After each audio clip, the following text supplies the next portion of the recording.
Unless you're from Japan or a huge PlayStation enthusiast, chances are that you've probably never even heard of the PocketStation. It was released exclusively in Japan in January 1999 as a peripheral to the original PlayStation home console. In addition to working as a memory card, it featured a monochrome LCD screen and worked as a standalone miniature handheld gaming device. The PocketStation was discontinued in 2002 after having sold 5 million units. Sony's first serious attempt at a handheld gaming console was the PlayStation Portable, or PSP for short. It was released in December 2004 in Japan and in 2005 everywhere else. The launch price in the US was $250. The PSP was up against some tough opposition from the start as it was competing with Nintendo's very popular DS console. Nintendo had already firmly established themselves in the handheld market by this point, meaning Sony had some catching up to do. One feature that set the PSP apart was that it was the first to use the optical storage medium known as Universal Media Disc, which could store both games and movies. The PSP could connect to both the PS2 and PS3, any computer with a USB port, other PSP systems, and the Internet. The advanced graphics capabilities were also what made the PSP stand out. But of course, their biggest draw was the games. Some of the most popular PSP games were Grand Theft Auto, Liberty City Stories, God of War, Chains of Olympus, Tekken, Dark Resurrection. The PSP 2000, also known as the PSP Slim, was introduced in 2007 and was a slimmer and lighter version of the original. It was in fact 19% thinner and 33% lighter. To decrease the long loading times of the original PSP, the internal memory was doubled from 32 to 64 megabytes. The PSP Slim had a new video output feature that allowed the PSP to play games and media on a television screen at a maximum resolution of 720p. The PSP 3000, also known as the PSP Slim and Lite, came out in 2008 and revised the console's LCD screen with an increased color range. As groundbreaking as Universal Media Discs, or UMDs, were at the time, they also had long loading times, were bad for the battery life, required a large optical disc readers inside the PSP, and the discs were incredibly fragile. Sony's next major redesign of the PSP came 1 year later in 2009 with the PSP Go. It did not require UMDs, and instead relied completely on users downloading games and apps from the PlayStation Store, which they could then save on the device's 16 gigabytes of internal memory. The memory could be extended by another 32 gigabytes with a memory stick microcard. The PSP Go had more streamlined aesthetic that could fit easier into gamers' pockets and had a slick design where the screens slide upwards to reveal the controls. Despite its good points, the PSP Go had a lot of bad points too.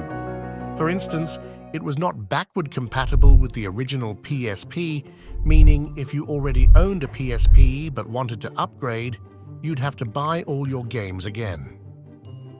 The micro memory cards were quite expensive as well, so even if you were paying a bit less for the games, you end up paying more for extra space to store them on the device. Besides, the PSP Go was too expensive. While the PSP 3000 was $200 at launch, the PSP Go was sold at $250. For this amount of money, you could almost buy a PlayStation 3, which was $300. Although Sony had high hopes when it launched the PSP Go, it became a complete failure soon after it hit the market.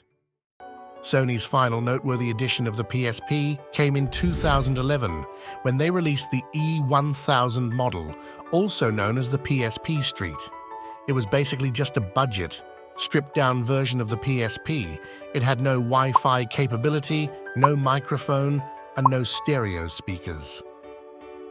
During its 10-year lifetime, over 80 million PSPs were sold, making it the third best-selling handheld gaming device ever. However, it was no match for its main competitor, the Nintendo DS, which to date has sold more than 154 million handhelds and is the most sold handheld gaming device. Sony's last roll of the dice in terms of handheld gaming devices came in 2011 with the PlayStation Vita.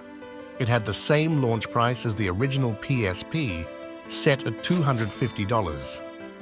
The Vita featured dual analog sticks, which gamers had been begging for since the release of the PSP, and was capable of displaying impressive graphics on a 5-inch OLED screen. It also included a microphone, Wi-Fi, 3G, GPS, a motion sensor, front camera, rear-facing camera, a multi-touch screen, and a touchpad on the back of the handheld. A revised model of the Vita was released in 2013, named the PS Vita 2000 series, more commonly known as the PS Vita Slim. It was 20% thinner and 15% lighter compared to the original model. The battery life was improved and the screen was replaced with a lower-cost LCD screen. Games in the Vita's library included Uncharted Golden Abyss, God of War 2, Killzone Mercenary. While the PS Vita definitely had potential and a passionate fan base, it is regarded as a commercial failure.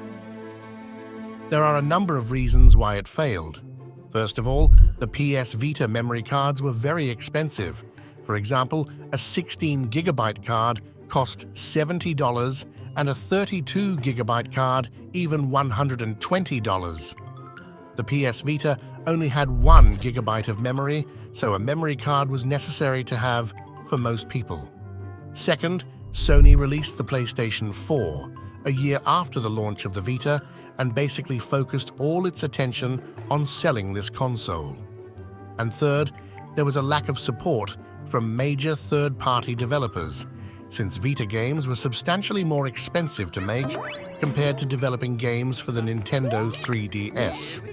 Ultimately, Sony only sold around 15 million units of the PS Vita, while Nintendo managed to sell more than 75 million units of the Nintendo 3DS. After a decade, at the PlayStation Showcase, Sony revealed a new handheld gaming console, the PlayStation Portal, or also known as Project Q. It was released in November 2023. The launch price was $200. The PlayStation Portal is not like any other handheld from Sony.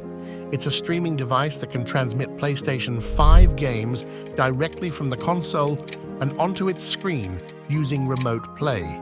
It has an 8-inch HD LCD screen. The display is 1080p with a 60Hz refresh rate, which renders a sharp image at that screen size factor.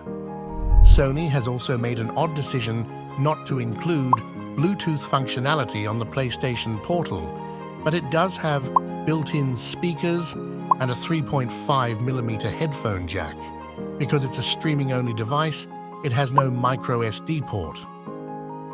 As for the battery, you'll get around 3 to 4 hours of playtime from a full charge, which isn't too surprising.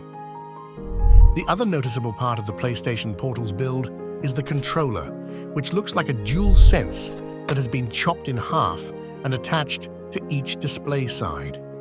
It has all of the buttons and features of a DualSense wireless controller. The only thing missing here is the touchpad. You'll still need to own a PS5 if you want to use a PlayStation Portal, and any games you want to play on it must be installed on your console. Once you've met those requirements, you can stream games from your PS5 to the handheld console using remote play over Wi-Fi. You won't be able to stream virtual reality games through it, so PlayStation VR 2 owners are out of luck here. What's the best PlayStation handheld in your opinion? Let us know in the comments. Also, make sure to subscribe for more evolution videos like this one in the future.